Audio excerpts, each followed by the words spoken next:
Because of the success of science, there is a kind of I think a kind of pseudoscience that social science is an example of a science which is not a science. They don't do scientific.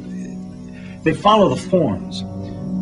You gather data, you do so and so forth, but they don't get any laws. They haven't found anything. They haven't got anywhere yet. Maybe someday they will, but it's not very well developed. But what happens is, at an even more mundane level, you get experts on everything. It sounds like they're sort of scientific experts. They're not scientific. They sit at a typewriter and they make up something like,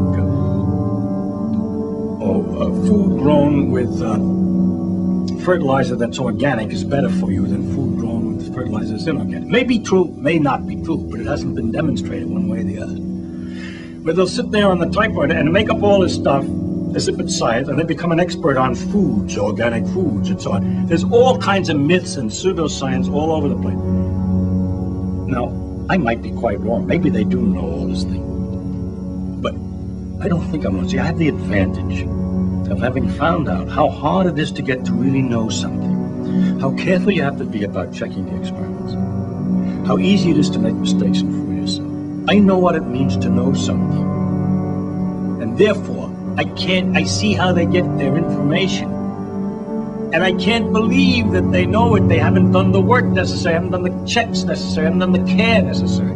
I have a great suspicion that they don't know that this stuff is don't know, and they're intimidating people. I think so. I don't know the world very well. That's what I think.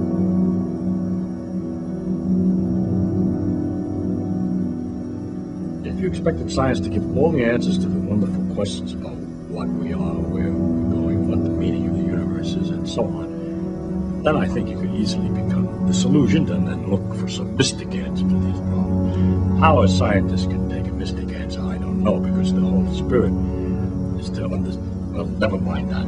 I don't understand that. But anyhow, if you think of it, the way I think of what we're doing is we're exploring. We're trying to find out as much as we can about the world. People say to me, are you looking for the ultimate laws of physics? No, I'm not. I'm just looking to find out more about the world. And if it turns out there is a simple ultimate law that explains everything, so be it. That would be very nice to discover. If it turns out it's like an onion with millions of layers and we're just sick and tired of looking at the layers, then that's the way it is. But whatever way it comes out, its nature is there, and she's going to come out the way she is.